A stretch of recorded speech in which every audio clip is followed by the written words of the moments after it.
Përshëndetje gjithëve miq, uroj të jeni duke kaluar sa më mbar këto ditë pushime. Jemi në ditën zeta të gushtit dhe secili është duke pushuar dhe duke marrë energjitë që i duhen për sezonin e ri që do të jetë me shumë gjasa në shtator. Por dua të ndalem te disa nga zhvillimet e rëndësishme të këtyre ditëve, pasi kam patur shumë njerëz që më kanë shkruar dhe më kanë kërkuar që të jap opinionin tim lidhet me vizitën e presidentit të Ukrainës Volodymyr Zelensky në Serbi. Një vizitë që ka ngjallur shumë debate dhe shumë diskutime dhe përse. Mes shumë çështjeve të tjera që ai foli për bashkëpunimin me Serbinë, një bashkëpunim që duhet theksuar pavarësisht se Serbia është një vend i cili ka raporte shumë të mira me Rusinë, pra është një vend i cili nuk ka miratuar as sanksionet, as gjë ndaj Rusisë, por nuk ka qenë as pro inkursionit ushtarak dhe agresionit dhe pushimit që Rusia i ka bërë Ukrainës, pra është një shtet i cili ka patur edhe një qëndrim dhe dihet që është edhe sateliti dhe është vllai i vogël i Rusisë në zemër të Europës dhe në zemër të Ballkanit.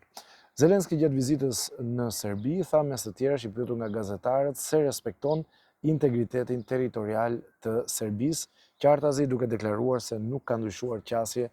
nga ajo që ka patur më herët shteti i tij, pra nuk e njeh pavarësinë e Kosovës dhe nuk do ta njohë atë, madje respekton integritetin territorial të Serbisë. Kjo ka ngjallur një furtunë të vërtet me reagime dhe pa kënaqësi.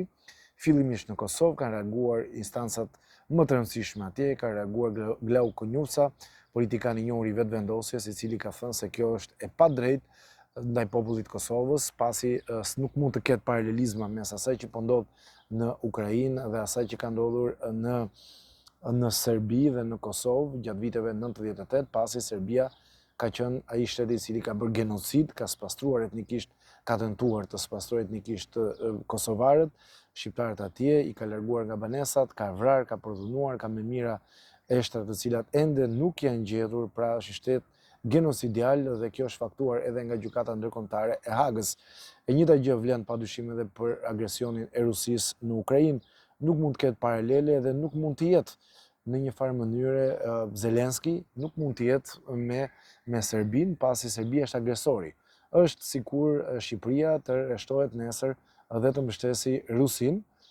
dhe të thotë nuk cënohet dhe është pro integriteti territorial të Rusisë. Gjë që është e padrejtë, do të ishte e padrejtë siç është e padrejtë dhe ky qëndrim që ka mbajtur edhe Zelensky, pasi si e thash, shqiptarët kanë qenë ata që kanë vuajtur nga regjimi i Serbisë dhe ka patur spastrim etnik, genocid të pastër ndaj tyre. Ka patur dhe reagime që vinë nga Tirana zyrtare, ka reaguar Ministri i Jashtme, e quajti të pa vend edhe këtë deklaratë e cila vjen andej nga ka buruar edhe nga burojnë problemet në Ballkan, nga Serbia, dhe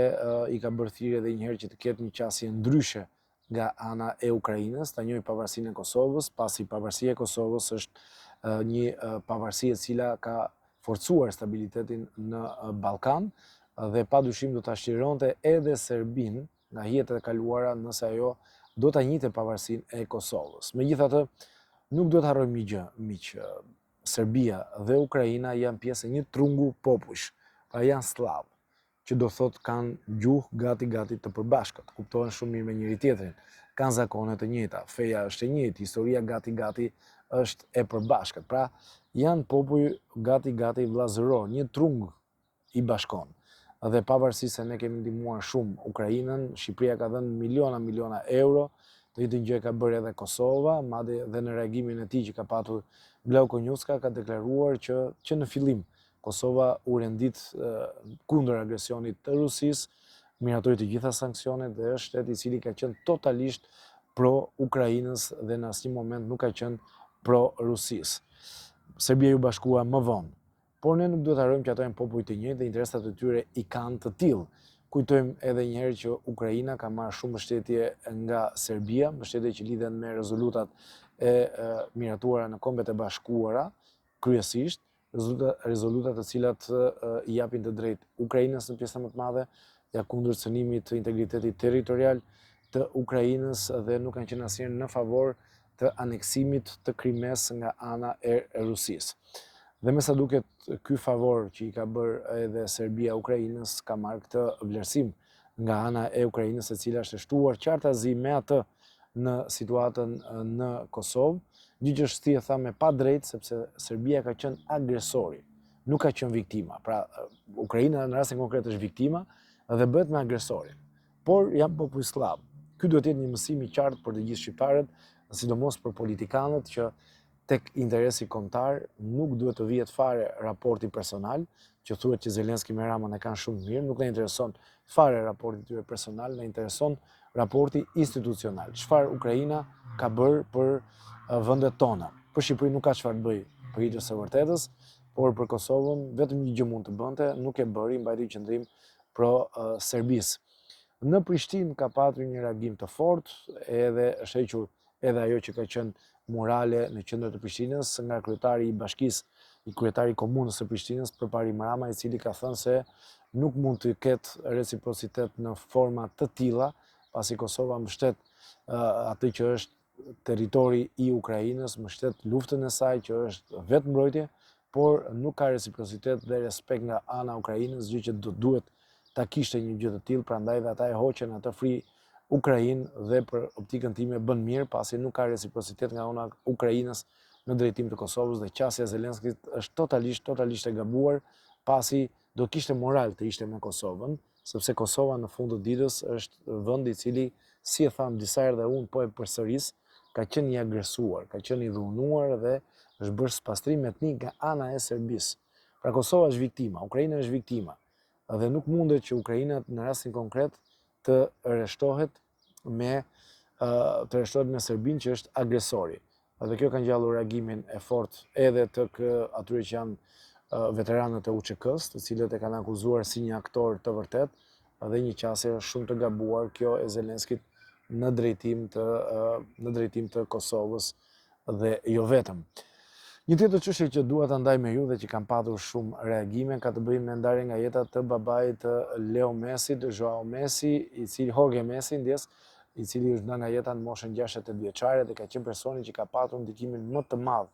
në karrierën e Messit, ka qenë ai që ka ndikuar që Messi të ishte edhe ky që është legjenda e padiskutueshme e futbollit botëror, u nda nga jeta pasi sëmundje kronike në moshën 68 vjeçare dhe Messi menjëherë ka lënë edhe atë që ka qenë një ndeshje me Inter Miamin dhe u largua menjëherë në drejtim të Argjentinës për të qëndruar me familjen e tij, me nënën, me fëmijët e tij, por edhe me 3 vëllezërit dhe motrën e tij. Ka qenë babai i tij agenti kryesor, ai që ka patur të gjitha tratativat që kanë qenë në dhjetra miliona euro të Messit me Paris Saint-Germainin, me ekipet të tjera, me Barcelonën, dhe ka qenë ai që për shkak të mungesës të hormonit të rritjes ka ndikuar që Messi të shkonte në Spanjë dhe më pas në Barcelonë të shpërthente dhe të kthejnë atë legjendën që ne të gjithë e njohim në ditët e sotme. Pse flas për këtë? Sepse ka patur shumë reagime në rrjetet sociale, njerëzit kanë kërkuar të dinë diçka më shumë, nuk e ka bërë të ditur familja arsyen e ndarjes nga jeta, thonë që ka të bëjë me një sëmundje kronike, por nuk dihet në detaje. Këto kanë qenë disa nga ngjarjet e rëndësishme që unë besoj ja vlen të diskutojmë bashkë, edhe pse jemi në stil pushimesh, edhe stili im dhe besoj edhe i juaj është i tillë, por do kemi ditë intensive që na presin, sidomos në shtator, pasi me siguri do të diskutohet për atë që do të jetë ndarja e re territoriale, do të mbyllen apo jo 15 bashkitë e propozuara nga Partia Socialiste, ka patur shumë reagime, shumë protesta nga banorët e këtyre bashkive, beset vetëm për të parë do reflektoj apo jo zoti Rama, e vështirë është, megjithatë do të shikojmë, do ta zbatoj apo jo atë që zoti Rama ka quajtur besa e re me shqiptarët, dhe ky është momenti më i mirë që ai ta reflektoj, të pyesë qytetarët, nëse ata duan ndarjen territoriale, ajo të bëhet, por nëse ata nuk duan, duhet të dëgjohen dhe kjo të mos ndodhi. Ndërkohë një tjetër zhvillim intensiv do ta kemi në fund të muajit, një ritrit që zoti Rama do ta ketë me ministrat e tij. Pritet që të flasi për ato zhvillime pozitive që mendon qeveria që ka patur dhe objektivat kryesor, mund të ketë edhe ndryshime në kabinet ose një ndryshim të mënyrës se si qeveriset vendi, mbetet për të parë, sepse protesta ende vijon, me shumë gjasa, po shkon drejt një kapitulli të jashtëzakonshëm, po shkon drejt 90 ditëve protest permanente, ndoshta në numra nuk është e njëjta me ditët e para, por entuziazmi i vijon të jetë i tillë dhe padyshim do duhet të ketë edhe një dëgjim, edhe një zgjidhje për të gjithë ata qytetarët që kanë dalë dhe po vijojnë të mbushin atë që është sheshi kryesor para dyerve të kryeministrisë. Këto janë ato ngjarje që doja t'i ndaja me ju. Uroj të gjithëve pushime sa më të mbara Ne do shihemi her pas here në këto komunikimet tona, mos harroni të bëni subscribe, jepni edhe komentet tuaja, do t'i dëgjojmë me shumë vëmendje dhe do t'i pasqyrojmë ato në episodet tona të mëvonshme. Deri atëherë, shihemi.